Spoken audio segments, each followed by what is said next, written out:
600 ఒకటే లక్ష్యం railway zone మన హక్కు అందుకోసం ఎంత దూరమైనా వెళ్దాం అవును ఇదే విశాఖ రైల్వే జోన్ కోసం వైఎస్ఆర్సీపీ పోరాట నినాదం విశాఖకు రైల్వే జోన్ ఏర్పాటే లక్ష్యంగా నేటి నుంచి విశాఖ జిల్లా వైఎస్ఆర్సీపీ అధ్యక్షులు గుడివాడ అమర్నాథ్ ఆమరణ దీక్షకు దిగనున్నారు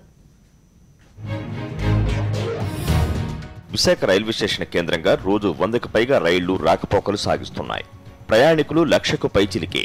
ఇక ఆదాయం సుమారు 6,500 కోట్ల రూపాయల పైమాటే దేశంలో దక్షిణ మధ్య రైల్వే తర్వాత అత్యధిక ఆదాయాన్ని రైల్వే శాఖకు సమకూర్చేది వాల్తేరు డివిజన్ విశాఖలో రైల్వే జోన్ ఏర్పాటుకు అన్ని అర్హతలు ఉన్నా దశాబ్దాలుగా నిరాశ ఎదురవుతోంది అయితే ఎన్నో ఏళ్లుగా పెండింగ్లో ఉన్న రైల్వే జోన్ అంశం విభజన తర్వాత తెరపైకొచ్చింది విశాఖలో రైల్వే జోన్ ఏర్పాటు చేయాలని చట్టంలో పేర్కొన్నారు దీంతో విశాఖకు రైల్వే జోన్ ఏర్పాటు చేయాలనే డిమాండ్లు ఊపందుకున్నాయి జోన్ ఏర్పాటుతో కలిగే ప్రయోజనాలను పరిశీలిస్తే జోన్ వస్తే రిక్రూట్మెంట్ బోర్డు వస్తుంది జిఎం స్థాయి అధికారి సారథ్యంలో కార్యాలయం ఏర్పాటవుతుంది కొత్త రైలు వెయ్యాలన్నా ఉద్యోగ నియామకాలు చేపట్టాలన్నా నిర్ణయాధికారం అంతా జిఎంకే ఉంటుంది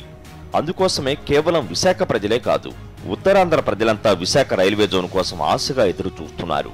ఇంతటి మెగా ప్రాజెక్టుపై రాష్ట్ర ప్రభుత్వం లైట్ తీసుకుంటోంది కేంద్రంలో భాగమై ఉండి కూడా జోన్ ఏర్పాటు కోసం ఒత్తిడి తేవడం లేదనేది కాదనలేని సత్యం దీంతో ప్రజాకాంక్షే పరమావధిగా ప్రధాన ప్రతిపక్షం రైల్వే జోన్ కోసం వైఎస్ఆర్సీపీ సమర భేరీ మోగించింది ఇప్పటికే జోన్ ఏర్పాటు కోరుతూ ఎన్నో నిరసన కార్యక్రమాలు చేపట్టింది పార్టీ అధినేత వైఎస్ జగన్మోహన్ రెడ్డి పలుమార్లు కేంద్ర మంత్రి సురేష్ ప్రభును కలిసి వినతిపత్రం అందజేశారు అయినప్పటికీ ఫలితం దక్కకపోవడంతో వైఎస్ఆర్సీపీ విశాఖ జిల్లా అధ్యక్షులు గుడివాడ అమర్నాథ్ ఆమరణ దీక్షకు సిద్ధమయ్యారు నేటితో నెల రోజులు మనం ఇచ్చినటువంటి కాల సమయం అయిపోయింది మరి ఇంకా దీక్ష అనివార్యమైంది అంబేద్కర్ గారి జయంతి రోజు నుంచి ఆమరణ నిరాదీక్ష చేయాలని చెప్పి నిర్ణయించుకోవడం పెద్దలు జగన్మోహన్ రెడ్డి గారి దృష్టికి తీసుకెళ్ళడం జిల్లా నాయకత్వం అంతా కూడా దాన్ని బలపరచడం ఒక కాజ్ కోసం చేస్తున్నాం కాబట్టి రైల్వే జోన్ ఏర్పాటుపై ఎప్పటికప్పుడు కేంద్రం మాట తప్పిందని గుడివాడ అమర్నాథ్ మండిపడ్డారు మొదటి బడ్జెట్ అయిపోయింది రెండో బడ్జెట్ అయినప్పుడు కూడా పెద్ద ఎత్తున వైసీపీ ధర్నా కార్యక్రమాలు కానీ రాష్ట్ర రోకలు కానీ చేశాం దానికి బడ్జెట్కి దానికి సంబంధం లేదు దీని మీద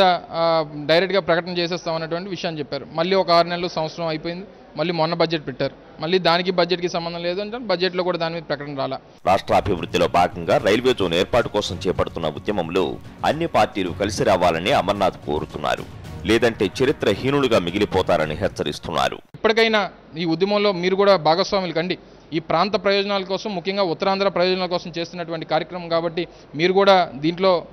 ప్రజలు హర్షిస్తారు లేకపోతే చరిత్రహీనులుగా మీరు ఈ ప్రాంత ప్రజల దగ్గర మిగిలిపోతారన్నటువంటి విషయాన్ని మరొకసారి మీ ద్వారా తెలియజేస్తా ఉన్నాం రైల్వే జోన్ కోసం వైఎస్ఆర్సీపీ చేపట్టిన ఉద్యమానికి అన్ని వర్గాల నుంచి మంచి స్పందన వస్తోందని జిల్లా పార్టీ నేతలు ధీమా వ్యక్తం చేస్తున్నారు ప్రజల కొరకు ప్రజల వలన ప్రజలు శ్రేయస్సును దృష్టిలో పెట్టుకొని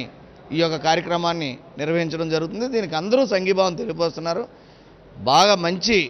రిజల్ట్ అయితే వస్తుంది రైల్వే జోన్ సాధించేంత వరకు తమ పోరాటం ఆగబోదని వైఎస్ఆర్సీపీ నేతలు అంటున్నారు ఈ యొక్క ఉద్యమంతో ఆగకుండా మరి జోన్ వచ్చేంత వరకు కూడా మా పోరాటాన్ని కంటిన్యూ చేస్తాం ఖచ్చితంగా ఇది జీవంతమై ఈ ప్రజలందరూ కూడా చాలా ఎదురు చూస్తూ ఉన్నారు ఎప్పుడెప్పుడు జోన్ వస్తుందనే విధంగా మేము కూడా దానికి పూర్తి స్థాయిలో మద్దతు ప్రకటించి మరి జోన్ సాధించడం మేము పోరాటం చేస్తాం విశాఖకు రైల్వే జోన్ కోసం వైఎస్ఆర్సీపీ విశాఖ జిల్లా అధ్యక్షుడు చేపట్టిన ఆమరణ దీక్షకు ఇప్పటికే అన్ని ప్రజా సంఘాల నుంచి మద్దతు లభించింది ఇక ఇదే ఉత్సాహంతో దీక్షను పూర్తిగా విజయవంతం చేస్తామని పార్టీ శ్రేణులు అంటున్నాయి సాక్షి న్యూస్ విశాఖ జిల్లా